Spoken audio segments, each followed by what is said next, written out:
This week on Deep Space Pride, a gay Star Trek podcast, we talk about episode 8 of Picard's second season, Mercy. And if we have time, we're going to talk a little bit about some off topic, which we haven't done in a while. So thanks for joining us.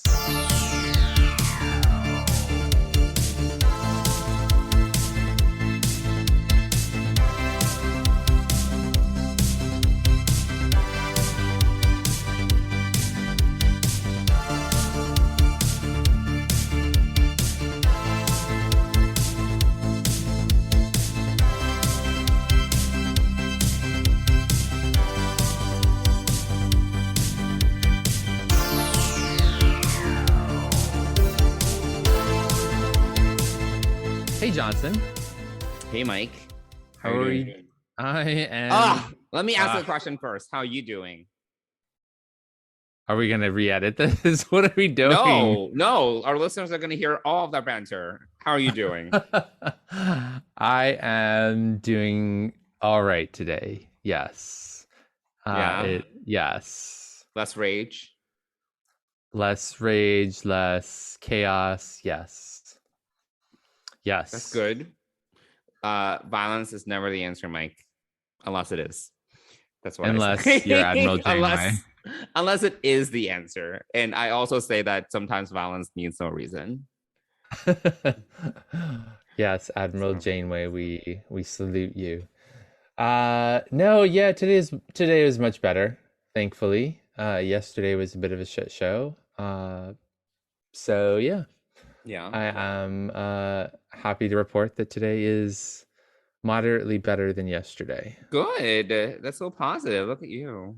Moderately is your equivalent of like. We have different standards, Mike. We do. You're right. Yes. So yeah. How are you doing? How was your Wednesday? I'm doing okay. Today was a little hectic, but I feel that it was overall productive. Yes. Okay. Yeah, I feel like I got a number of things done. Some of them were put off yesterday by some hacking. So oh yeah, that's right. What happened? Can you talk about it? Like, what got hacked? I don't know. Our emails got hacked. Oh. Several people's emails got hacked. Mine did not. What was sent around? Was there porn? No, I don't know. Someone did send one account got 900 emails sent from it. So oh dear. Yeah, I don't know what from. What about? But yeah, so my account was fine, other than we had a universal problem of no one being able to send outside of the organization, so everything bounced back. Oh, okay. Which I thought was which I still think is related to the hacking somehow, but yeah, because there wasn't an Office 365 downtime really, so or at least I didn't see anything. So yeah, some people's emails got hacked. I have two-factor authentication. I just set it up like 2 weeks ago. So my account. Wait, did they tell people not have TFA? Yeah, we did not overall have TFA, and we were slowly rolling it out, and now we'll be fully rolled out by next week, because of this. So, which seems odd, but the timing of all this. But anyway. That's unfortunate. Yeah, so there were a lot of issues going on yesterday, so everything that I was kind of focused on got pushed to the side as I kind of helped deal with that, managing multiple. Because the other thing too is our IT company doesn't have like all of our cell phone numbers. Oh God. So and also part of it is that we're supposed to send them emails from our actual account, our work account, and if your work account is offline you can't, so then you need a second verification. So I had to verify one employee for sure, and it was just a shit show. That's a mess. Yeah, so yeah, on top of just a day of a lot going on personally and professionally. So yeah but today was better. So how's your week been? It's been good overall. It's been busy. Yeah, it's been busy just work wise. I'm over my fish tanks, so I'm ready to Oh toss them. yes. Yeah, I'm Yes, you ready to told get me. rid of them. So we'll see what happens. Can you sell them? Can you like You can sell like, so if it was like it's a, I don't know, like people do sell tanks. It's a big pain, but you can sell tanks. It's easier to sell livestock actually, to sell the fish and the coral. Oh, okay. But at the same time, I don't know if I can be bothered. So It we'll does see. sound like more work than you're up for normally. So, Well, the last time I got rid of a big tank, which was back when I was living in Queens, I actually did diligently sell, like post and sell everything, except the tank itself, which I just tossed. And I don't think I really made money. Like, I made some money, but it wasn't like I think earned all this cash, like net plus revenue, net positive. What is that furry thing? Is that your dog? yes, Oh, he's I was like, what is suddenly that? paying Is that a attention. What is tribble? that? Oh, yes, it does look like a tribble. It acts like Because I a only see tribble, the and top of it. suddenly it wants to be on the podcast. So Okay, yes, no, he finished chewing his toy and suddenly was jumping up into my lap. it's a So big tribble. he is a big Um, tribble. Yes. so yeah, so I'm over that. I have been trying to sleep more. I have been trying to be better Really? about self-care. Yes. Oh, look at you. Yes, yes. And Has something prompted this new development? no, well, I'm just trying to get on a better regimen, and then I'm going back to the gym because I've been only working out in my apartment, but going back to the gym, things like that. Um, so I've just been a little more cognizant, but we'll see how long that lasts. He Okay. needs like a haircut or something. No, he does. Yes, he's a bit shaggy, but he doesn't get a haircut for another 2.5 weeks. Does he smell? No, we bathe him on Monday. Okay. Okay. No, no, no, no, no. We'll probably bathe him again. Yeah, he has so much hair. You can barely see his eyes. I know. Yes, that's the thing. Yes, he's like that dog on. I can't think of which Disney movie it's on, but there's this dog whose hair is always in his eyes, and he like constantly blows it up out of the way so he can see something. Yeah, This is what Hamish's life is like. But yeah, that's he too much. somehow seems to see food whenever he wants to, and he still sees street snacks. So He looks ridiculous. All right, there we go. yes. Okay, So yes, he's a bit ridiculous. Okay. all right. Um. So yeah, so that's been what's going on. I've been still chatting with the guy I've been seeing who is currently in India. We've just been texting a little bit. Nothing Oh, crazy. nice. Yeah, we'll see. We'll see where that goes. I think we are still technically seeing each other. I don't know. It's just a weird hiatus. Well, he's But in another country. I Yes. understand this. Um. So we'll see where Okay. that goes. Good. Yeah. That's great. I'm Yeah. happy to hear that. So TBD. TBD. All right. Well, But yeah, otherwise I think things are all right. For the most part. Still yeah. alive, still breathing. Woke up this morning. I was like, here I am. Still present. Still present, and Yeah. so we're a week away from tomorrow's the penultimate Picard episode, and then Mm-hmm. and then we have the finale and Strange New Worlds next week. Yes, I'm excited for non-serialized storytelling. I'm really ready for it. Thank God. Yeah, we can talk about more of that in a minute. But yes, I'm ready for non-serialized storytelling. I'm ready for just some new adventures. So, yeah. Yeah, absolutely. mhm. It's kind of cool to see all of this stuff being put out there for a new show, which we haven't had since Prodigy, I guess. Oh, and there we go. I guess that's call and response. Yeah, apparently that's a Oh my. oh my. Oh my.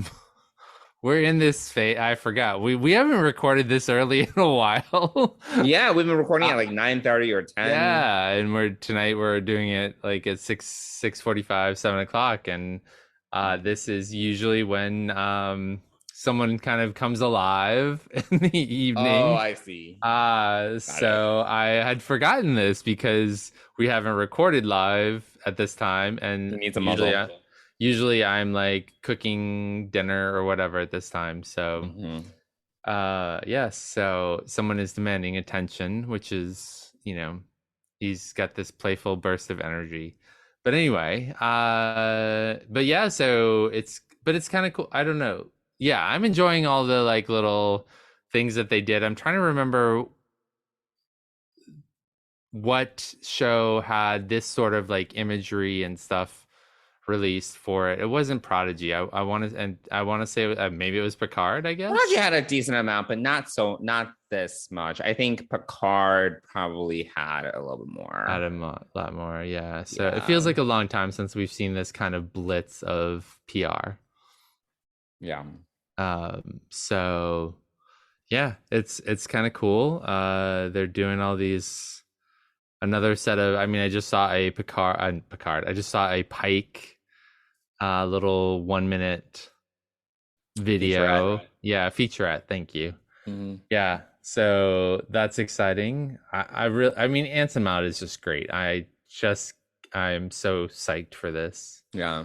Um, Yeah, no, I yeah, really like Anson Mount. He has a lot of, and we talked about it before, but he has a lot. I think he's a perfect blend of gravitas and authority, but then also he has this like lightheartedness to him. So he's not like too serious, you know? right. Yeah, He does a good yeah. job of It's sort balancing of that. yeah. He's sort of if you go back to the early days of Star Trek, he's kind of like a balance between like in between Kirk and Picard. Yeah, no, that's a good way to put Yeah, it. Yeah. yeah. When you're talking about like early Trek. Yeah. Uh, but yeah, so I'm excited for this. Mm-hmm. Mm-hmm. That's Mm-hmm. coming up. And I'm still waiting to see if we get invites. Well, if I get an invite, you will get an invite, but you won't be going to the premiere here in New York Wait, did City. you ask our sci-fi sisters if they're up for having brunch? For Oh, the with everything that happened yesterday, All right. um, I did. Who did I did mention it to Sabrina? Sabrina? Yeah, yeah, yeah. Yeah. So, yeah, I forgot that. So yeah, oh, I told you I have something at 1 o'clock on Saturday, Right. So but that's why I was like, oh, let's do an yeah, early brunch. so let me now that my life is somewhat back to normal, All right. let me float it out to them. But Sabrina was up for it for sure. They're all Okay. coming up here for that. It just depends if they're planning to like hang out in the city before or what, you know. So Yeah, I don't so know. I forget where Yvette lives. So, if it's in Westchester, then that probably Yeah. doesn't make sense. But if they're in the Bronx, then maybe it does. So we'll have to Yeah. see.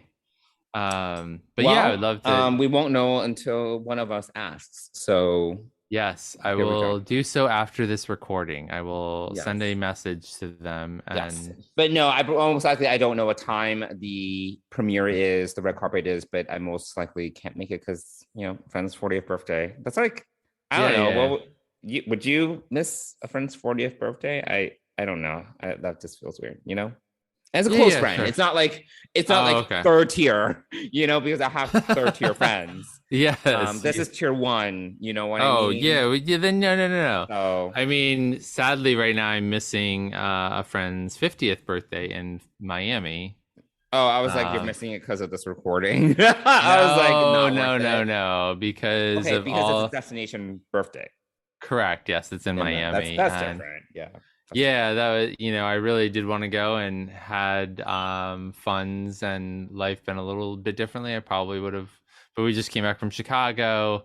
I have a crazy week at work. I Like understand. literally, it's just so yeah, I really Well, so couldn't we'll make it see. to work. Well, there's a Stranger Worlds potential premiere that we may or may not be invited to for this Right. Saturday. Then what else we have Yes. upcoming? We have the Mary Wiseman play that it's the third try. Yes. Third time's a charm. So far, For we us have to not see at the been canceled wedding. for that. Get And canceled again, but now we're gonna see it like May 21st or whatever. yes. And I bought us tickets to see the motion picture on the big screen. which I'm actually a Yes. little excited for. Yeah, I am too. I've never seen it on the big I've screen. never seen it in theaters, and it's not the most exciting movie, but No. I'm excited to like see it like in 4K, whatever, and in surround sound, and it's like they've remastered it, blah blah blah, whatever. Yeah, it's got a a new soundtrack, which I do have the new soundtrack. I think it I- is still 140 minutes, but it's fine. it's fine. Yeah. Fine. Yes, there is a possibility that one or both of us may sleep through part of it. I like when they're going through the wormhole. I can't with the wormhole. Oh, the wormhole. I was thinking the length of times that it takes when they get into V'ger versus they actually get to V'ger itself is a long The time. journey through V'ger. Yes, Yes. the journey through V'ger is a lot. Um, yeah. So yeah, that's exciting, and we've plotted out our because of all the things. Well, you're traveling for work, and I You're am. traveling. I'm I'm traveling. traveling. And then we both have a lot of life events going on. So Yeah. in May. So in May. So yeah. Correct. So our schedules are going to be all over the place. But nevertheless, our listeners will be getting one episode per week in May. We are the most It's gonna happen. We are the most consistent podcast. We do draft weekly. Which no one else drops weekly this consistently. No. At this rate, where's my gold star? I know, right? At this point, we're gonna reach 100. By the end of the year. Is this 79 or 80? I don't know. No, I think this is 79. 79. Okay. I think. Yeah. So let me see. Yes, this is 79. Okay. As I look at files. Cool. Yeah. So yeah, we're 20 weeks away from big 100. Okay, 20 weeks. Well, this is assuming that we also are dropping weekly during the summer, which right. Yes, which we're still deciding about. We might need to take a bit of a hiatus when you're in Asia. Correct. Yes. Well, we'll definitely need to take a hiatus. It's whether we get the opportunity to pre-record like we did last year, but that was because last year we were going through like our favorite an off-kilter episode of each of the seasons of Next Generation and Deep Space Nine. Right. Yeah. We could work. We could bank content. Yeah, we could bank contact. This year may be tougher. We were actually just talking about this, like a potential schedule post Strange New Worlds of things, and I'm surprised they haven't announced anything yet. But yeah, maybe they're waiting for Picard to end and then they'll announce what's next. Yeah, I think they're focused on Strange New Worlds right now. Everything is all about Strange New Worlds. Yes. So yeah. So we'll see, but yeah, we'll have to figure it out. I don't know. I do not know what's gonna happen. Yeah. Anyway, how about yeah, we're already like 20 minutes into this, I think. So maybe we should talk a little bit about Mercy, episode 208 of Picard. Let's see. A brief description. With time running out before the launch of the Europa mission, Picard and Guinan must free themselves from FBI custody. Seven and Raffi come face to face with Girardi and the horror of what she's become. Whole life's built around this job. Still, knew I'd get the axe one day. You've been fired? Why? Man who cried alien and was wrong once again. But paperwork was filed. Oh, I lied. I knew if I gave them proof, they'd sideline me, send you to a military site. I wanted to be the one who proved it. At least I thought I did. Kind of a waste of a life, though. Maybe not. My species, we believe in an ebb and flow to things. That our destinies run apart and together. And that time is not what we think it is. And that some moments are meant to happen, even at great cost. Perhaps you had to be that boy. So I could be this man here letting you go? Something to think about. Wow. Where did you read the summary from? Is this Memory Alpha? No, from Paramount Oh, Plus. okay. My Got it. favorite app ever. You know, Of course. 5 stars. 5 stars for this app. Yes. 5 stars. Endless complaints, endless notes. Oh my God. Endless. Could go on and on, but we won't because we have already. Because we've done that before and we've grown as people. So we won't do that. I mean, we are not doing it because we don't have time and we don't have any specific complaints right now. We don't need to rehash. That's fine. So Johnson, we have 3 storylines this week. Maybe 4. Gosh, a lot is going on. Yeah. I guess we sort of have 4 storylines. So I think we should just run through the episode because that's a lot of storylines to keep track of. Well, do you want to start with like high level thoughts or something? Yes. Yeah. Of course. I was just about to ask you about your overall thoughts of this episode. Well, Mike, I do have to re-emphasize. I only want to hear original thoughts only. I don't want you to rehash any of the bullshit you had on Discovering Trek. All right. I will try my best. I cannot guarantee that my notes are not up in front of me for review. All right. So I enjoy this episode more than the last 2 episodes, though I feel the bar is somewhat low because I really didn't enjoy Fly Me to the Moon and I didn't love Monsters. If only because we're finally, we're finally getting the battle lines drawn essentially, and things are kind of we're finally inching forward and things are converging and you can see how things are lining up, where the characters are going to be, because they really are setting things up for the final 2 episodes. So I'm thankful that we're at least progressing, if you know what I mean. It's like, again, the bar is low for me because I'm like, I found like, okay, things are happening. There are things that I'm still kind of like, there are things that about the episode where I'm just a little confused.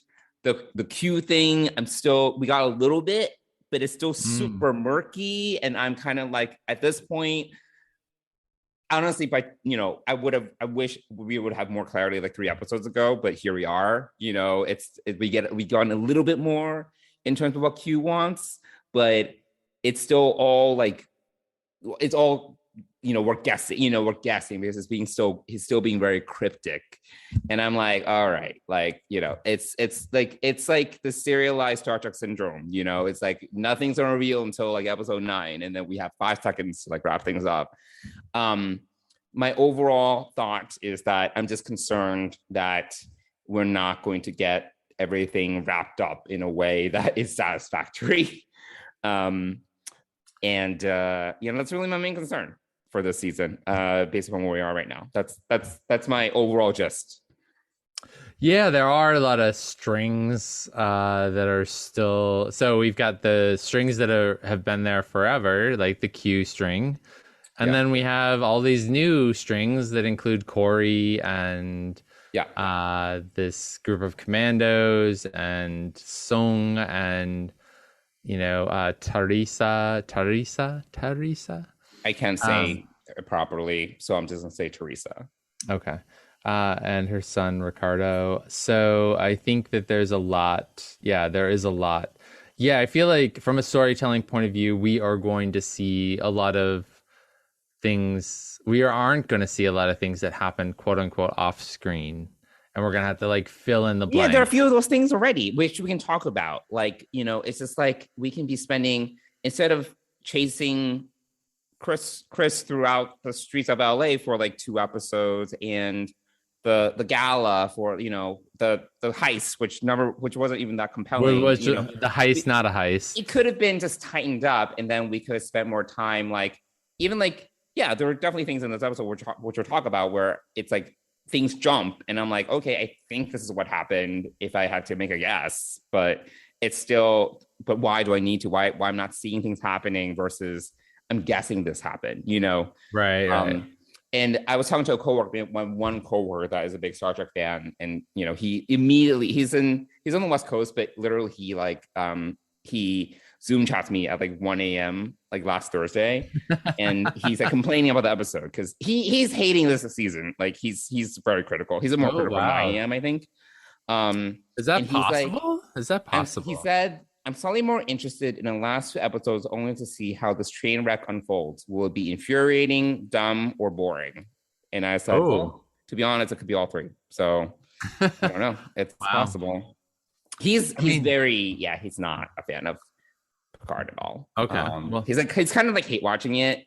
Unfortunately. So so I have 2 thoughts. One, I want to say once again that this is a different Picard story, and this show is about Picard, and the only reason Patrick Stewart came back is because he wanted to do something different. So there's nothing wrong with different. That doesn't make it better. Like no. I'm saying that people are saying that this isn't the Star Trek that I wanted with Picard returning. I don't think that's his problem. Okay. That's not my problem. I'm okay with different. Like like.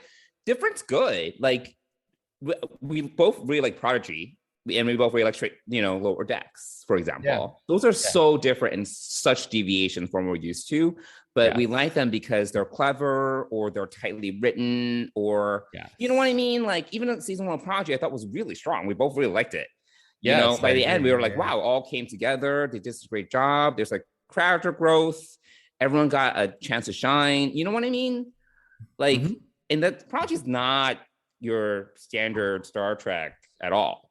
It's a complete new angle, and they married that they did it versus Picard. I would say Prodigy has done a really good job marrying new stories with nostalgia. They've done a really good job balancing that. Yeah, Picard does that once in a while, but it's in my mind it's very unbalanced.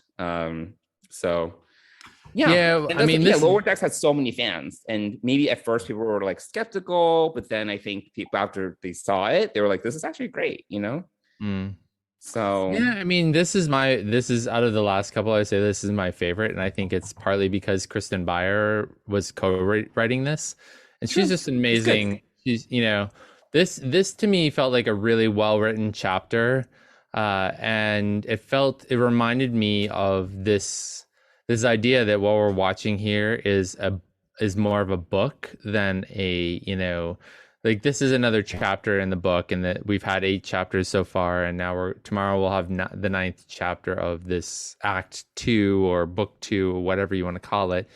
And I thought this is really well written and kind of highlights the fact that we do have all these strings kind of going, and Kristen Beyer is just an amazing writer, so I felt like this was, even though it was one of the better episodes. It was, we are introducing some new strings, or there have been some newer strings in this episode, in this season, like later in the season, that we're not quite as happy about. And, but I thought this was really well written. I enjoyed all the different scenes. I thought they really flowed well together. So I was a fan of this episode. I really enjoyed it. I think I think we can talk about a couple of things that are kind of key to this episode, because I think the things that I want to hear from you are about Q and Girardi. I want to hear your thoughts on the scene with Guinan and Q, which some of the memes I love are, this is the unforgotten like CSI Q continuum story or something like that, which I thought was really cute. That's cute. And then, I want to hear what your thoughts are on where the Girardi storyline is going, because I think we know where it ends up, or to be more specifically, where it began. So those are 2 of the things. And then the other thing that I think is really fascinating about this story is the Corey piece of this, just because of what she says to Sung, and kind of the cliff that Sung is looking at right now, and so, and we still, I'm not throwing this in, but I'm just saying we still have this Europa mission that's kind of still rolling around in there. So anyway, let's start with Uh-huh. Q. What are your thoughts on the Q scene and what's going on with Q? Do you have some theories? Did you enjoy, first of all, did you enjoy Guinan and Q's little banter? Yeah, no, I was okay with it. I thought it was fine. I like I kind of already prefaced, I feel that we got a little bit more about what's going on with Q, but most of it we knew already. Like because I did watch this episode twice, and I was trying to see if I could glean any additional information. Mhm. But 90% of what he said, it wasn't any new news. The only two pieces of new news that I feel that we got was he's very cryptically like, can he? I don't remember. I should have written it down, but you may remember the quote. He's like, can something like, like justify a lifetime or something like that? Can you know what I'm talking about? Hmm. Well, there's I think this is well, I was going to say two things. So it's like that, and then the other thing that he said was, it's not about the trap, it's about the escape. Right. Yeah. So that was the other quote. So there were two quotes that I thought were kind of interesting. But again, it's kind of like just cryptic. So the first quote, I'm like looking it up to see if I can find it and see if it's like a memory alpha somewhere. I'm hoping that someone smarter than me actually like wrote down like what this quote was. But it's uncertain. Well, what do you think about while you're looking for that, what do you think about the whole escape versus the trap? What are your thoughts on that? So I think that's what, I think that at the end of the day, so Q said that he didn't send Picard back in time. Picard did it himself, and that it's not about the trap, it's about the escape. So I think at the end of the day, what Q wants, this all goes back to Q wanting Picard to learn something.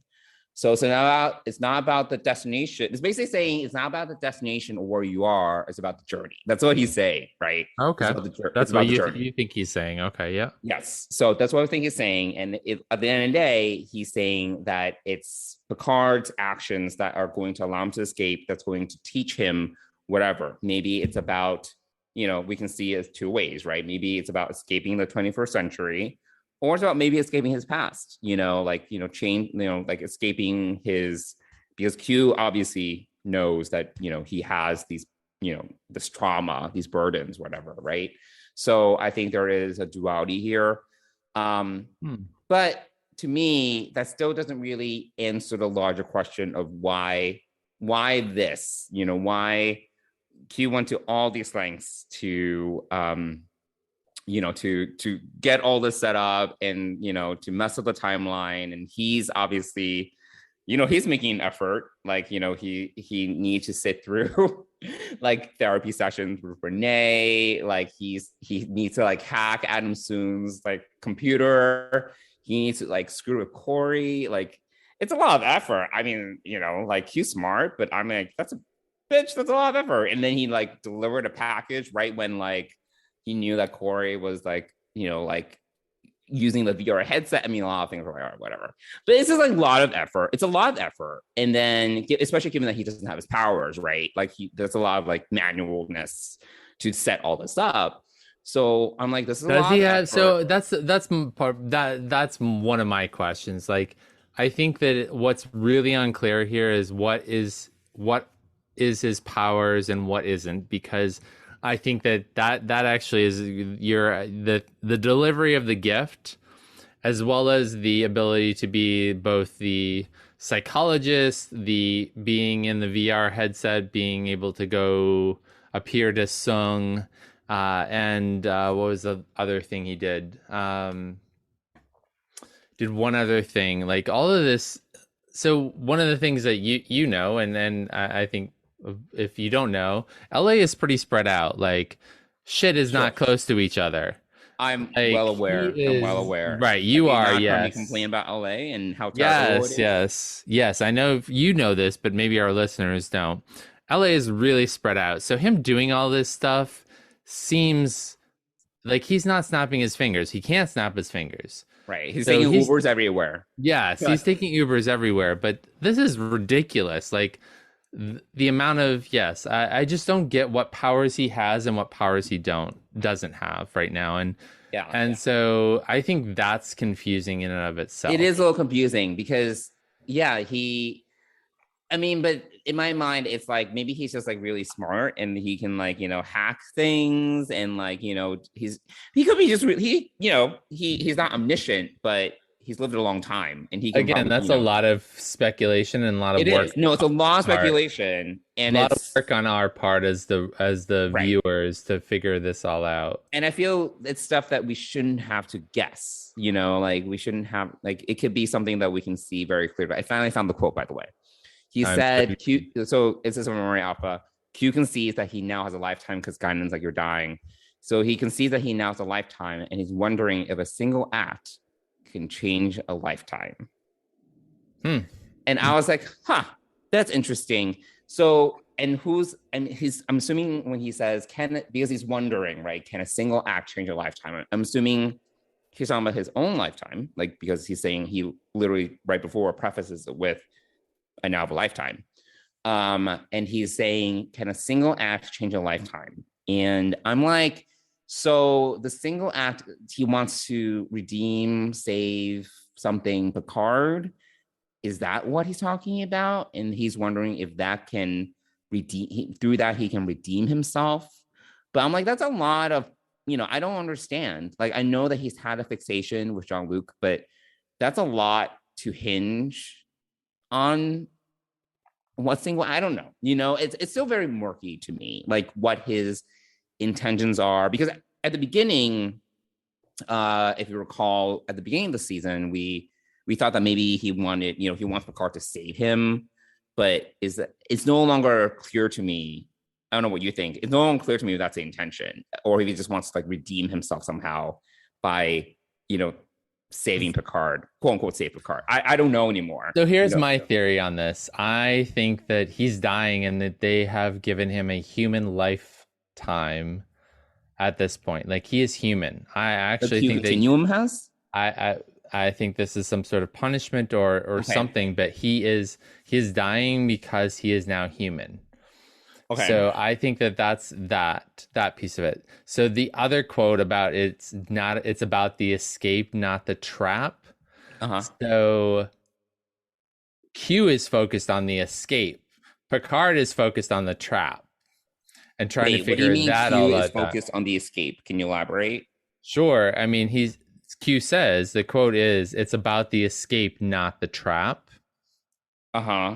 And that's Q saying that. So for Q, it is about the escape. For Picard to escape. It's about what happens. So the way that I'm interpreting that is it's about Q escaping this time frame.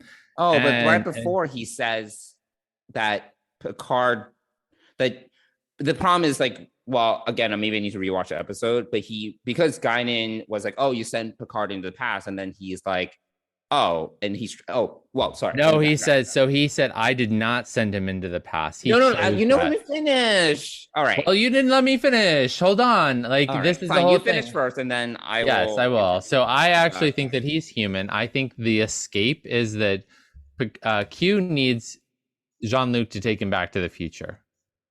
I think that he is human and he cannot no longer travel through time, and Picard has to choose to bring Q back with him to the future. And that's why it's about the escape from this time back to their present, quote unquote, the 25th century. Okay. And that is what this is all about. Like, somehow Q did not send him back, but he chose, and for whatever reason, Q is there somehow. I can't explain all the details of this, but I really feel like the big deal here is that at the end of this season, Q needs Picard to take him with him, and I think that Picard is actually going to do that. That's my prediction. Picard is somehow going to be inclined to take Q back to the future with him.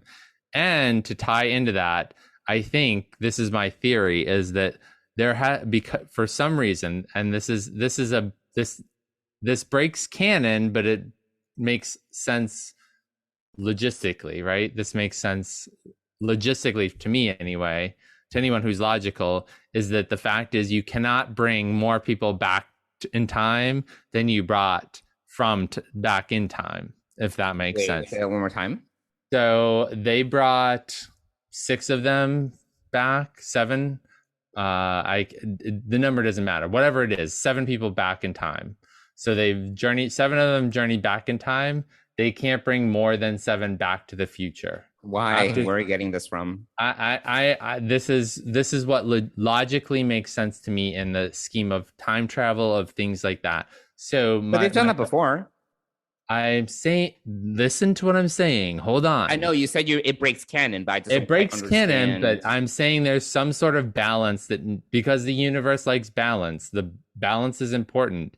There's going to be some reason that there has to be a balance of what goes back to the future that came from the future in the number of people. So Elnor is dead. However, so is the queen, as a matter of fact. So maybe that sort of explains it. But anyway, I just feel like there's some sort of balance that I know you're going to poke 1,000 holes in this, but just let me finish. I'm not interrupting you. For once, I know. But I really think that they're going to have to take Q back to the future with them, and that's going to be the reason. For some reason they can't, and Rios is going to decide to stay in the past. And that's the balance of things, like the number of whatever. Why do you feel Q needs to go back to the future? Because my theory is that season 3 is all about fixing Q or saving Q and bringing him back to the continuum, and the only way he's going to be able to do that, I think there's 2 things going on. I think they'll have to deal with the Borg threat in season 3, and I think they'll also have to restore or help Q in some way, and that's also why he'll need to get the crew back together, is that they'll need to do something that in order to help Q go back. But I guess my larger question is, why did Q then mess up everything in the first place? I don't know that I think maybe to attract Picard to that point. Like maybe he was actually maybe he had his powers for use the last of his powers to make things happen in the 25th century, and his little conversation with Picard in the chateau, and then he disappears and they never see him again, right? I think that may have been the last use of his energies. Well, Picard sees him when they're traveling back in time. Right. I think that's, maybe there's some sort of echo there, or maybe whatever. I can't explain every little thing, but I think that the Q continuum banished him to the Earth's past, and he's messing up things so that Picard has to come back and eventually save him and bring him back to the future.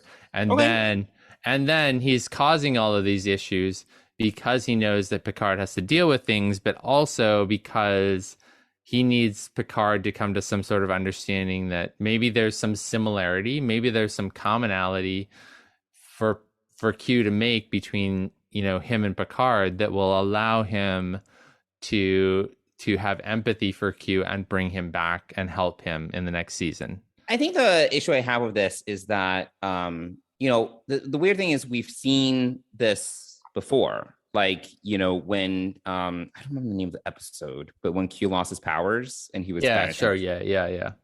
I mean, I'm not sure, I'm not saying that this is completely without holes, but there are some things here that make sense to me, and I think that I really think that Q is either being punished or his death is to die as a human because he's so fascinated with humans. But somehow he has a little bit of his power left. I don't know how or what. Obviously, we've just discussed that. But I think that they've stranded him in the Earth's past in a place where chaos and kind of he's never going to get out of this. They think, right? So I think that that's part of the adventure here is that, and so Q is smart and causes all this chaos to attract the attention of Picard to change things. But the one thing I will say about this season that I've enjoyed is that it has ignited my my imagination to the point where I can think of all these different scenarios. I'm perfectly happy being wrong with any of these, but I've enjoyed with this season of Picard being able to kind of speculate on what they're trying to do here. And the writing has been such that, I think this is one of the stronger written episodes, but I think it leaves enough leeway with what is said and what is not said that kind of allows you to fill in this. So that's sort of my running theory right now as to what's happening. My problem, and I think I agree with your coworker and with you, I think that we're going to find a lot of gaps in the storytelling as we kind of move into the penultimate episode tomorrow and the finale next week. I think that they are going to make it back to the future somehow. I don't exactly know how yet, because there's a lot of speculation about that Borg ship in the 25th century and what it potentially could be, meaning the La Sirena. But so I don't know how they're going to get back there if the La Sirena is taken over by the Borg. But anyway, the reason why that ship that they is the end of episode 1 rather is Borg, the Borgified version of the La Sirena. Yeah, exactly. Yeah, that's a running theory. I don't know. We don't know, but I think that you're right. We're going to see a lot of gaps in storytelling from the next 2 episodes, where we're going to have to fill things in, kind of like we've had to fill things in all season long. Only this time around, I think as we approach the finale, we're going to see that, things aren't going to necessarily make sense. And that's going to be frustrating, I think, for a lot of us, where, we would like some more on-screen explanation of things, but we'll kind of see. And I know you never were a fan of Lost. No, actually I was. I was. You were? Yeah. No, did you finish it? Did you finish all of Lost? Oh yeah, I finished it, and I at one point, way a long time ago, in the early days of Hulu, I would rewatch it a little bit, but I never finished. I've never been through it twice. Okay, me neither. So I feel that this is serialized Lost syndrome, where you add and compound the questions and the mysteries. And it's sometimes fun to talk about, because I think one of the best things I enjoy about Lost was the water cooler conversation, right? If you recall, it was just like, a lot of people are like, what's going on? Like, what's this, like, another vault, like, what's the lighthouse? There was a lot of all these things, all this mythology. And then at the end, none of it was answered. And I think that for me, I think I was in the camp where I was annoyed that we were left with no answers, essentially. Like, what was the island? We never got a true response to that, right? But I did enjoy the journey a little bit, because it was so much just theorizing, and it was fun for people to, because basically everyone became like a conspiracy theorist, right? Like everyone was there's like one little clue in this episode probably means all these things. And it really wasn't. It was just like, people are going crazy. Yeah. And I feel that, we're getting this now with new serialized Star Trek, where it's like they just add mystery upon mystery, and we start to like just do a lot of guesswork. And then I'm not sure to what you're saying. I'm not sure the end result is actually going to be that satisfying. Like, maybe the journey's fun to a certain extent. I'm more oriented towards like, I'd rather have answers than questions personally. But here we are. I think so. So we've kind of gone over Q. What are your thoughts on Girardi? Did we talk? Did you have another prompt about Guinan, or was that kind of it? I mean, I thought I really liked Guinan in this episode. I mean, I think Ito Aguirre does a great job with the role and playing this. So, so the only reason why I brought it up, because I one thing that really, it bothered me a little bit and made me think a lot, was something that Guinan says to Jean-Luc after, like, once they're about to get out. I don't know if you're going to circle back on like Agent Wells. Or Oh whatever. yeah. Go. I think I know where you're going with this. Go for it. But that the one when Guinan says to Picard that the one thing that she's forgotten and she now has realized essentially about humans is how unique they are in the universe, because they can be stuck in the past, and before they can move on, they need to reconcile their past and grow. And evolve. Interesting. I didn't think of that. I don't remember. I thought you were gonna talk a little bit about what she says to Wells at the end of the episode. Well, it's similar, right? Because like she talks about how humans need to reconcile their past in order to move forward. And then for Wells, she was like, yeah, maybe, it's like maybe it was your fate or destiny to kind of be here. Right. Yeah. But to get there, you had to he had to kind of reconcile his past, right? Yeah. I actually really was bothered by the statement. Which I don't know why I kind of hung on. I kind of Which statement exactly? The statement where she was like, one thing that she feels is really unique about humans that is different is that our ability to need to like change and evolve by reconciling our pasts. Something along those lines. Oh, okay. I'm trying to see if I can find the exact quote. I mean, I think I get the gist, and I don't want to belabor too many quotes here to move on with this with our thoughts on the story, but I just it bothered me because it's not. I think we've seen in Star Trek that's not a pure human trait. I think we see this across many characters. It's not so unique to humanity.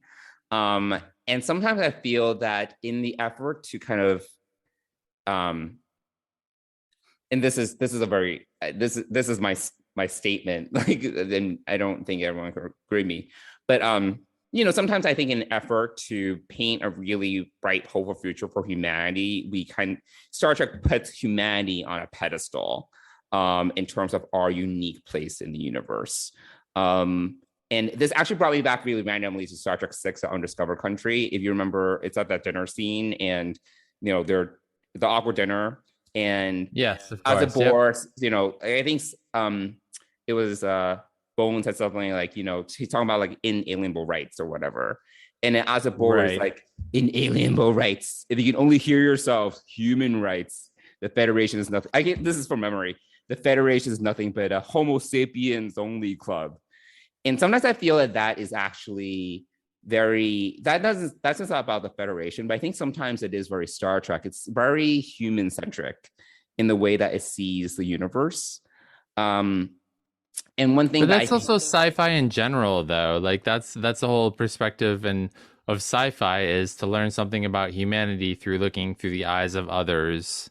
Sure, but one thing that I think is also interesting in Star Trek 6 is, if you remember at the end, which I really liked. This is when Kirk and Spock are together, and this is after Valeris is kind of outed as like the traitor. Right. Yeah. And Spock is kind of lamenting that he didn't see it, but then B, he's also talking about like, have we grown so old that we can't change, or we're kind of stuck or whatever. And then Kirk says to him, Spock, I have something to tell you. Like, that's very human of you. And then Spock was like, oh, I find that to be very insulting. And then Kirk was like, you know what? Everyone's human. And I think there is actually something very beautiful about that, because I don't think Kirk is actually saying everyone's human, but he's saying that everyone has a common humanity, no matter Homo sapiens or not. Everyone has a common humanity. And I think that is actually a much more beautiful picture, where it's like, no matter what kind of species you are, Homo sapiens or not, we all share like what we would call quote unquote humanity, which is we all have commonality, right? And I think that, for some reason, what Guinan said kind of like cascaded in my mind. And I was like, yeah, but I don't think humans are that unique. If anything, I think it's about the greater picture about how we are all, even despite our differences with other species, we all have common, these common ways that we live life and evolve and grow. And actually, I didn't like what Guinan said. It really bothered me. Oh. and I know it didn't bother you, obviously, but it really bothered me. Because I mean, like, I think that is something, that we sometimes forget about, Oh, see, I was more impacted by her statement, and I don't have the exact quote, but basically she says, like, maybe things had to happen to you in order to be at this point in your life. For Wells, it's this point in life where things happen and he lets them go. But for me, what Guinan is saying is, that everything that happens to you creates the person you are today, and you wouldn't be the same person without all the things that have happened to you. Sure. And for me, that is a resoundingly true statement. I've definitely thought about things in my life that have happened, and I wish that they hadn't happened, or I wish I hadn't done something. And every experience that I've had has pushed me to be this human who is now talking to you on this podcast right now.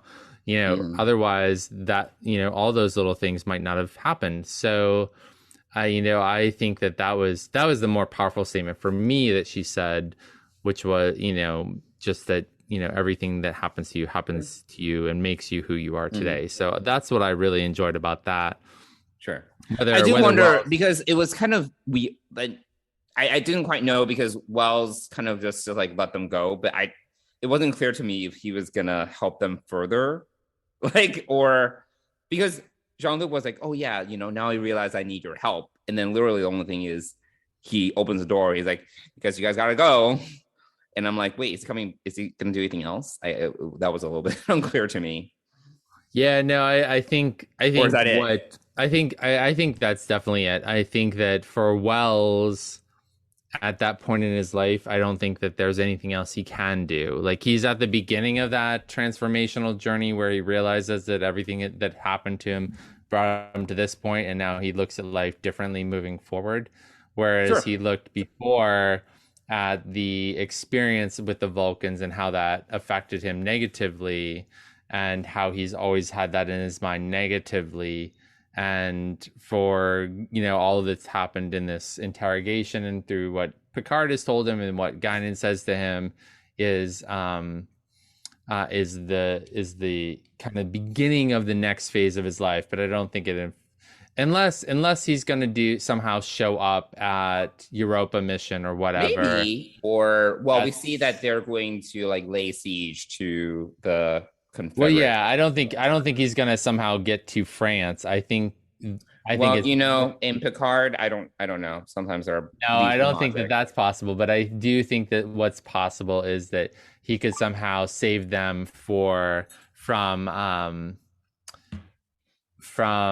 something happening at the Europa mission. That's what I think, maybe. But I didn't. I kind of saw this as the kind of end of this Wells piece and this little side quest, as we like to call it here on Deep Space Pride. All the side quests that happened this season. There are many side quests. There are. So I didn't mind this one as much, to be honest, because it kind of. Oh wow! I'm actually. This is so when this initially started, I would say either an episode like. For us, our podcast episode, either last episode or two episodes, you were like, do we need another side quest? Correct. But the reason why I didn't mind it is because it echoes Picard's own journey. Like, okay, sure. Like, yeah. He's also stuck of accepting his trauma and things like that. Yeah. And sure, at least it's thematically relevant versus like chasing, Rios across LA because he's been arrested by ICE for 2.5 episodes. I'm like, all right. Yeah. So anyway, so I actually didn't mind it. I actually okay. Well, that's I don't know if that's growth, but we'll take it. That's great. Okay. I don't know. I would not chalk out to growth. And there we go. There it is. We're back to square zero. So I think for me later on in this episode, or a piece of this episode that was really, really shocking. So, we could talk about the Raffi 7 Girardi scene, but I think that that's pretty straightforward in a lot of ways. I don't think there's. Are you talking about Elnor? No. I'm not even talking about Elnor. No, that's a whole nother thing. Maybe we can talk about that later, or next week. My thought is this whole idea of Girardi and Sung. Like that piece was completely out of left field. Like when he, Yeah, it was very out of left field. I was like, why is he just letting her access his computer? It was like, I had well, no, I all wasn't even that. Like when she showed up at his place, I was like, whoa, like wow, that was probably one of the most surprising pieces of this season for me was the Borg Queen showing up at Sung's. And yeah, no, it was surprising. I mean, I kept like once they were trying to track her, I was like, I feel I know where she's going. oh, see, I had no idea. And then the scene cut and she pops into his house and I'm like, oh Yeah, my I word. had So no idea. Yeah. so but it's, you know, it is nice to see Girardi is still in there somewhere, saving Raffi, but I am, yeah, this whole new, like she's becoming a full on Borg queen. She's at the end of the episode, she Alison Pill is assimilates. doing a great job imitating. Oh my god, yes, imitating what's her face? Oh my Annie god. Wershing. Thank you. I was like, yeah, she is really channeling like the different you know, talking to herself in two different voices is really impressive, you know, except when they do those occasional cuts with the Borg Queen in there. But yeah, it was Alison Pill is killing it this season. Really, she is. And you know, I wish that this horrible thing was this season, total MVP. Yeah, she goes from like the least valuable player of last season to the most valuable player of this season for sure. For sure. Yeah, I mean, they did give her a lot to work with, but like, it's great. Yeah, I you know, but I'm kind of sad for her character in the sense that this is what, you know, this is where it's going. You know what I'm saying? Like this is this is where we began this season, right? With her, you know, playing the Borg Queen in the, you know, episode 1. So now that we pretty much can surmise that, I think. But I guess there could be a last minute shocker, you know, if they decide to do that. But yeah. Well, I mean, that's what I was saying earlier. I'm glad that we're kind of consolidating the storylines so we have a clear view as to what the setup for the finale is going to be, at least, because I think we'll have a better idea of that after tomorrow's episode. But yes, but because we do still have a lot of little things. No, and not to go back to Q, but I also was like, I wasn't entirely sure, and we need to, I think, talk after the finale, because why is Q messing with Corey to mess, you know, obviously he's messing with Corey to mess with Adam Sung, but why? I'm still not quite sure why, like, you know, Q's doing that. Well, I think there's a possibility, you know, this is one theory that I've heard, is that Corey will continue the Sung line and not in the crazy way that Adam Sung would carry on the line, right? So there is that piece. Do you think that she would carry his name? Like, that's weird. Especially, well, I think she carries the name forward, and that's how we get whatever Eric Sung from Enterprise. That doesn't make any sense. You wouldn't get like last name, like at least in most situations, not all. You know. Well, you're making a assumption based on Correct. hundreds of years. But do you think Corey would want to name her child after her disgraced father? Like, that makes no sense whatsoever. I think she'll come to accept that she's a Sung no matter what, and I think that's sort of where the future. All right. Well, we're making like massive leaps in assumptions. Well, so. It's a possibility anyway. I don't think that Adam Sung is going to suddenly have children and real children and pass along his name. Yeah, I don't know. And you know, I don't see that happening. It's also unclear to me, like, if she was created using his genetic material, because it's not like they look alike, like in any way. I definitely think that. Yeah, I think she was definitely cloned from him. Yes, they look nothing alike. Again, but it doesn't. that does not matter to the fact No, that because it does matter. it doesn't matter because no, Data it does matter picks because her. everyone in the stone line looks the same. Like, this is the problem. The males do, but suddenly the females look so completely do... different. Oh my god, that makes no. sense. The females look. Corey looks the same as the daughter that Data paints in the picture that ends up being Daj and or Soji right, that ends whatever. up being just- all we're of gonna that. go Like through all of this. that's carried I through. completely disagree with this. So it's fine. There's a shock. We disagree on something, but anyway. We can move on. Wait, we were talking about Girardi, and We were talking about Girardi, Yeah. yes. Yeah, I think my other big question about this is I guess, you know, the only reasonable explanation is that the Borg Queen is manipulating Sung because she doesn't want the future where he is the grandfather of Earth, you know, Confederate Earth, right? Like, that's not like the future that she wants, but she's leading him down this path. So I'm kind of like, okay, obviously it doesn't make sense that she would want that future. So she's just manipulating him. But I also am like, why doesn't she just kind of like assimilate, you know, even though the assimilation process is not like, you know, like it's half baked, like can't she just control him? Why does she need his cooperation? Like, because obviously by the end we see that she has some semblance of control over these like mercenaries. So I'm like, why even like risk the possibility that Adam Sung is going to create that future? Why not, like, you know, put a pin in it and just take him over, some quote unquote assimilate him, and make sure that future never happens? Like, I'm not quite sure. That was also confusing. Maybe she. Like, I don't think she has that kind of power over the like control over someone so willed.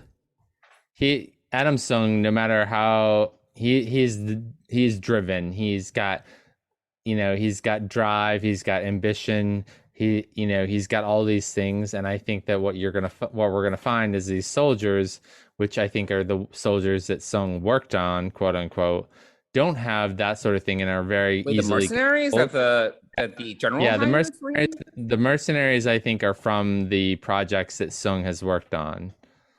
Oh, you mean past military projects or something? Yes, that he mentions in the episode where he's kind of presenting his case to the board, and so I think it's just, I think it's easy for her to control people who are, you know, who have strength but no like real drive or ambition. By what? And she can't control him. By what evidence are you making this thesis?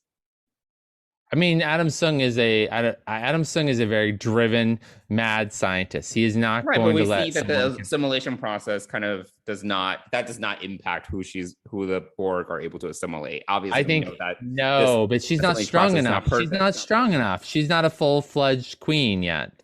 She's still working this out. She needs dumb drones to help her. She can't control another fully. How do you know that? You're making such broad assumptions. That's a pretty good assumption. That's not a broad assumption. That's a really good assumption that she's just beginning her journey as queen. But how do you know, by what measure are you saying, like, oh, someone's so woeful enough that he or she cannot be because Girardi is still in there. She can't control Girardi, so she's controlling Girardi pretty well. Let's be honest. But not enough to do another person. Not enough to do another. She killed the guy. She didn't kill Rocky. No, I disagree. You're wrong. You're absolutely. You are completely wrong about this. She cannot control another willed, strong. Wait, but you think that Girardi had no problems killing that guy that they found in the dumpster?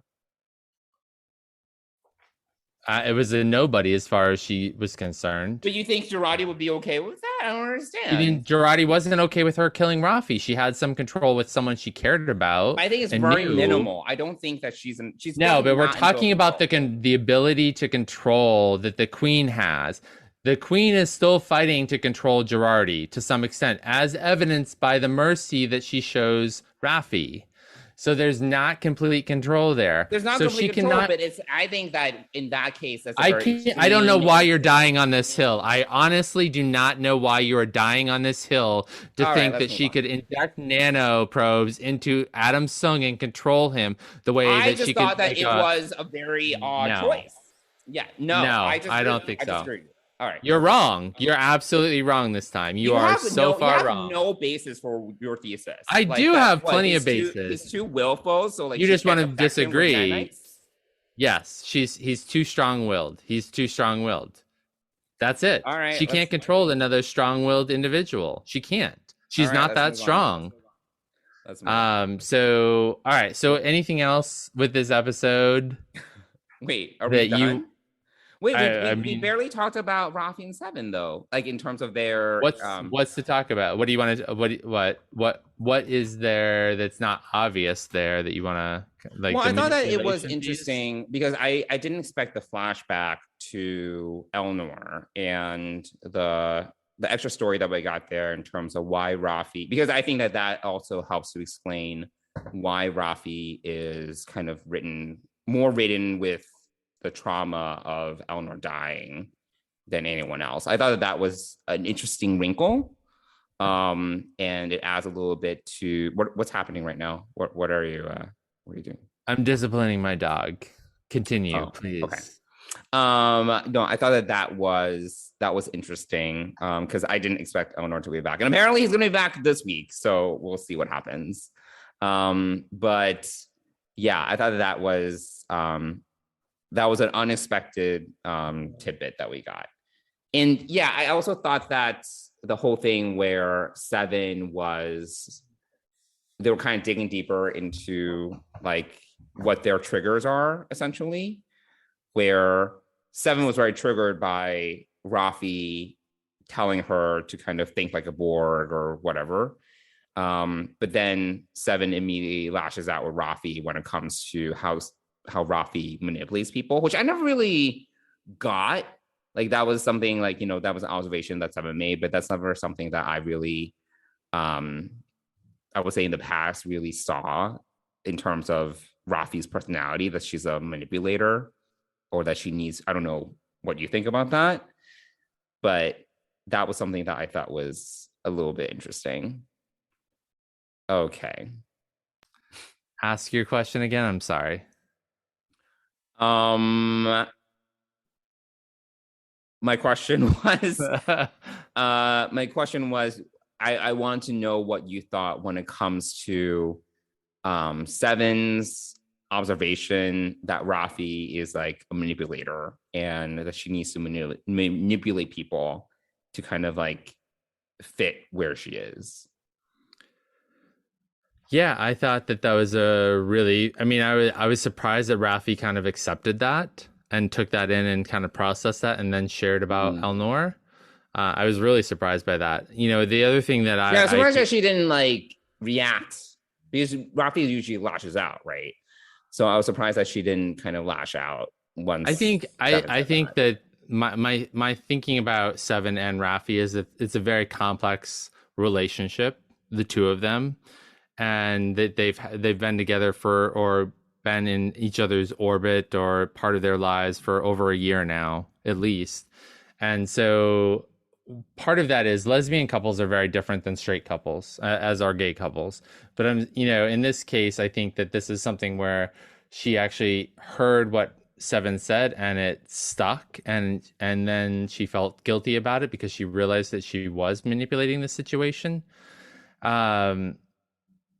So I think my feelings on, I love this relationship. Honestly, I really love the complexities, and people are struggling because this isn't like a romantic relationship that people are kind of hoping to see, or a lot of people are.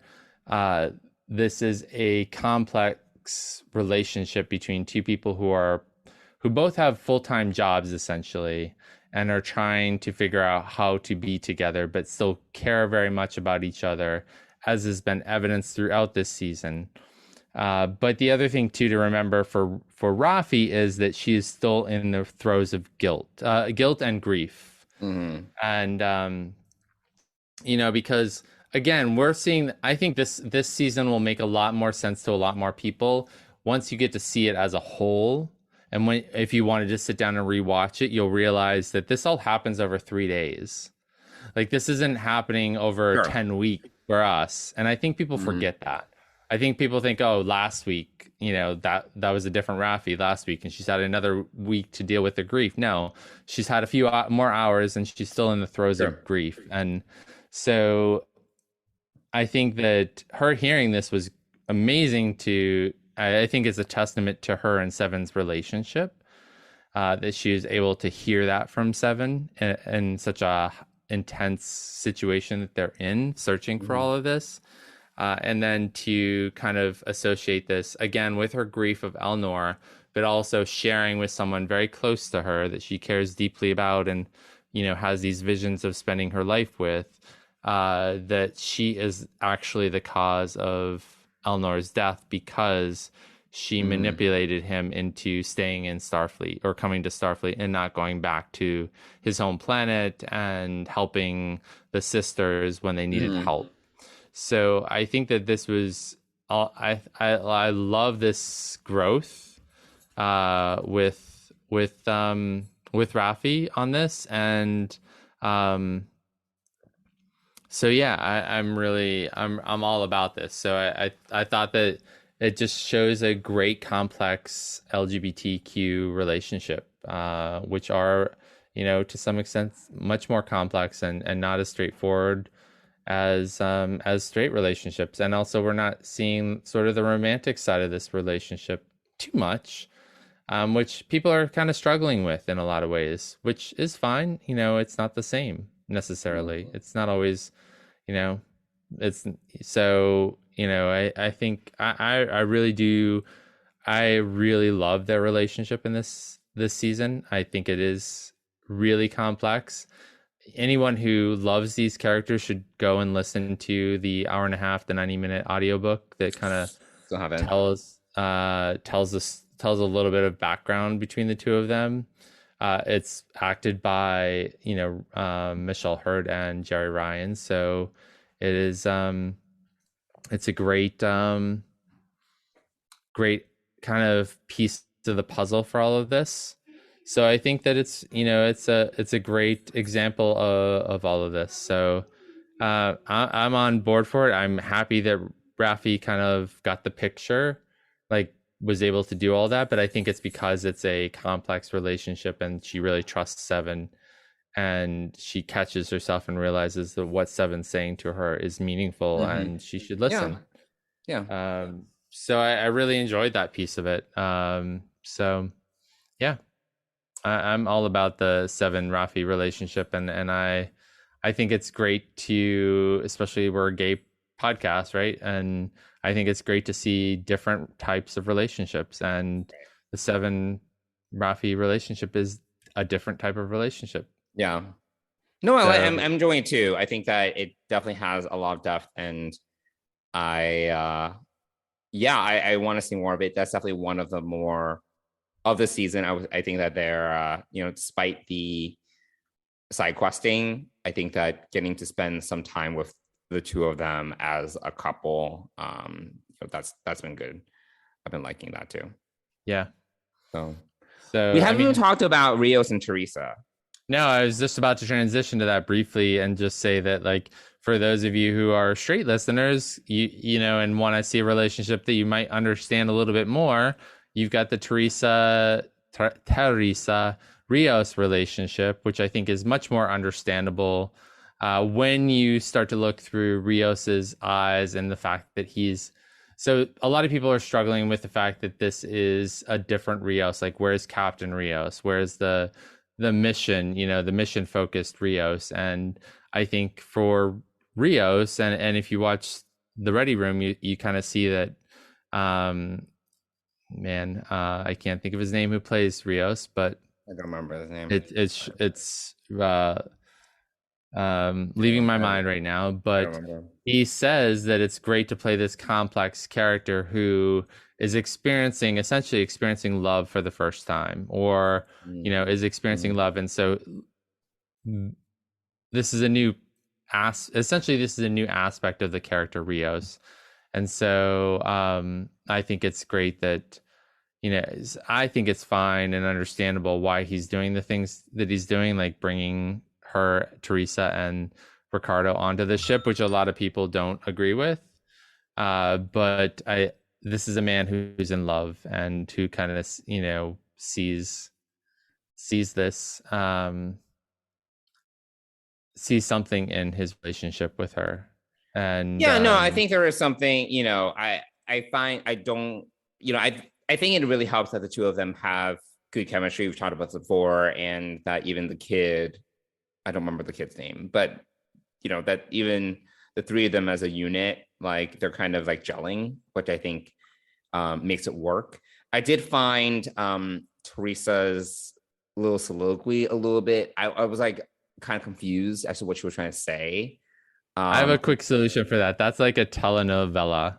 So that's a very dramatic, like it was very dramatic, but then I also kind of got lost in it. Like I was like, I'm not sure like who you're saying, like it's because they're like, yeah, she was like, yeah, we've been married for 10 years, and then like I meet a stranger. I'm like, wait, is this someone else? But no, she's still talking about him. I was just like, they were just like, it was very dramatic, and I had to watch it twice to kind of get what she was going for. Yeah. But yeah, it was that was interesting. Yeah. But yeah, I think that covers most of it. Yeah, I think so. I mean, there's a few other points, but I think we're about at time right now. So are we? Should probably only wrap an hour 20 minutes. Yeah, that's a good enough amount of time to wrap we up. Barely talk about Picard himself. Yeah, we didn't. No, I think this is great that we didn't actually talk a lot about Picard. We talked about a lot of the other things around him this week. So I think that's perfect. So all right. Cool. Well, Mike, do you want to talk about our sponsor? Sure. Fansets is the exclusive sponsor of the Trek Geeks Podcast Network and Deep Space Pride. And we got to see the guys at Mission Chicago just a few weeks ago, where they launched 3 Mission Chicago pins, plus the Mastership collection started, which is an amazing pin / display / I don't even know if I would call it a pin. But it's amazing. Check it out. It's such high quality. It's a beautiful pin of the Enterprise A, and with the dedication plaque, which doubles as a stand if you want to have it stand.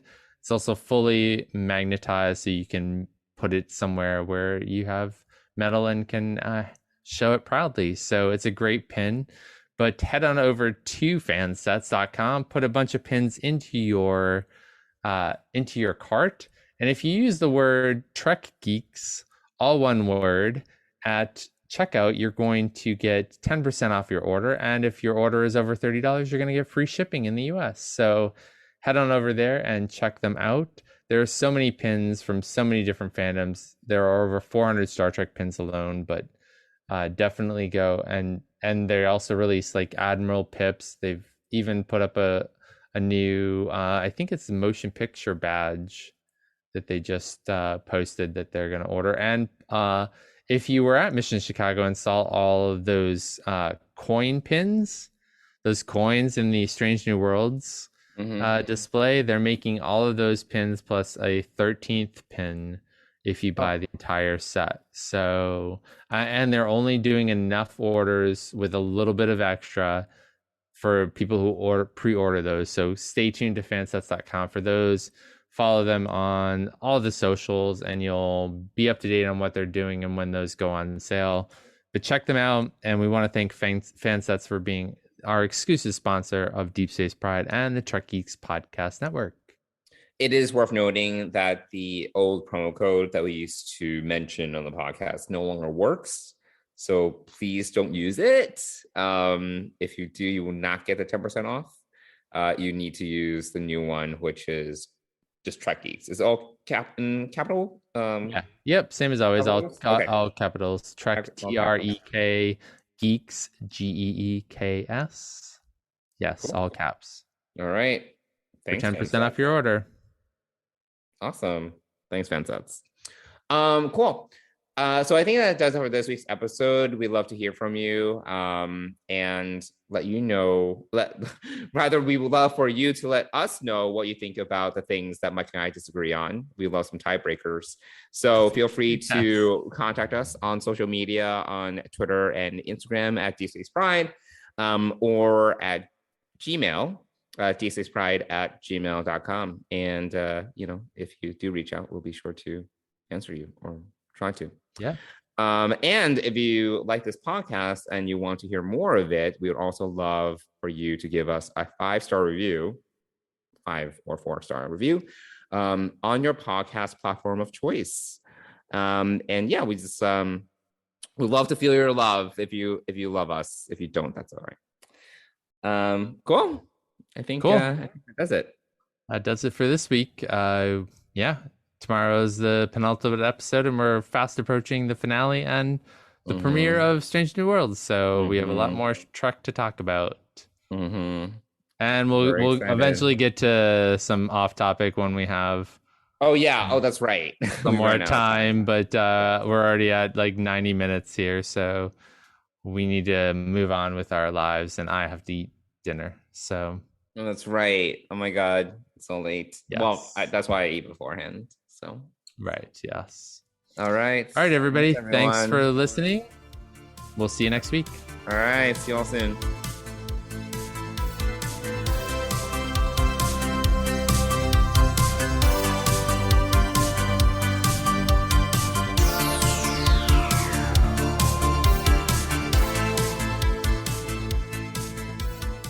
Deep Space Pride is a production of Coconut Media Works. Executive producers Bill Smith and Dan Davidson. For more great Star Trek discussion, discover the other shows of the Trek Geeks Podcast Network at trekgeeks.com, or find us in Apple Podcasts, Spotify, or your favorite podcast app.